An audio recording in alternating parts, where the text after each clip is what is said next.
Hello everyone, welcome back to my channel the Lipika Horlicks. আজকে আবারও একটা গাছ বসানোর ভিডিও নিয়ে চলে আসলাম। আজকে আবারও অনেকগুলো গাছ কিনে এনেছে। এর মধ্যে আছে একটা গোলাপ জাম আর তিন রকম কালারের গোলাপ ফুল।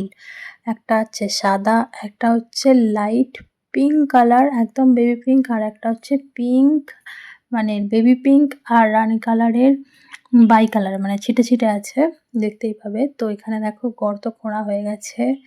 টোটাল 4টে গাছ বসবে, 3টে ফুলের আর একটা ফলের। তো 4 জায়গায় 4টে গর্ত খোঁড়া হয়েছে, আর কিছু গর্ত খোঁড়া বাকি। আর এখানে আলোচনা হচ্ছে যে কোনখানে গর্তটা খুঁড়লে আর কোথায় গাছগুলো বসালে ঠিকঠাক হবে। তো এখানে বাপি দেখতে পাচ্ছ গর্ত খুঁড়েছে, আর গর্তর মধ্যে একটু জলও দিয়ে দিয়েছে, তবে গিয়ে গাছগুলো ভালোভাবে বসবে। তো সেই জলটা একটু বেশি হয়ে গেছে পরিমাণে, সেই জন্য জলটার থেকে একটু তুলে নিচ্ছে। তারপরে এখানে গাছটা বসানোর পালা। তো এখন আমরা যাব গাছটা আনতে। তো চলো দেখো। আর আগের যে গাছগুলো বসিয়েছিলাম সেগুলো তো তোমাদেরকে একবার করে দেখাই। এই যে আগের ফুলগুলো, আর এখানটায় বসবে সাদা গোলাপের গাছটা, সেই জন্য এখানে গর্তটা করা হচ্ছে।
সবকটা ফুলের গাছটা এখানে বসানো হয়ে গেল, তোমরা দেখতেই পেলে। আর এইদিকে আমি আম পাড়তে চলে গেছিলাম, কারণ খুব আম মাখা খেতে ইচ্ছা করছিল। আর এই গাছগুলো বিকেলের টাইমে বসানো হচ্ছিল, তো আম পেড়ে নিয়ে চলে এসেছি। তো আম গাছ থেকে এখন আম পাড়লাম, এবার এটা মাখা করব, মাখা করে খাবো। তো চলো, আম ছাড়িয়ে কেটে টুকরো করে নুন আর লঙ্কা পুরো মাখিয়ে নিয়ে চলে এসেছি। এবার জল জিরাটা জাস্ট দেওয়ার পালা। ওফ, যা খেতে লাগছে না কি বলবো। এই হচ্ছে লাগাছি, এই হচ্ছে আম গাছ। এখান থেকে আম পেড়ে নিয়ে চলে এসেছি বাটিতে মাখা করব বলে। তো দেখো, দুটো আম পেড়েছিলাম, দুটো আম পেড়ে নুন লঙ্কা জল জিরা দিয়ে মাখিয়েছি। এখন আমের সিজনে শুধু যতদিন না পাকছে শুধু আম মাখাই খাওয়া হচ্ছে আমাদের। ফেলে ছড়িয়ে খাচ্ছে। আমি টুকরোগুলো একটুখানি বড় বড় করতে হতো। ঠিক আছে, ওটা আমি জল দিয়ে ধুয়ে কিনবো।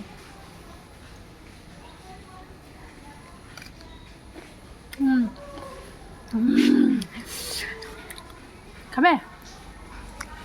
কিন্তু এ আছে, বেগলো হয়ে গেছে। ঠিক আছে, এবার পারাই যাবে না। অনেক কষ্ট করে কেটেছি, মানে আঁটি বার করা যাচ্ছে না। করিনি।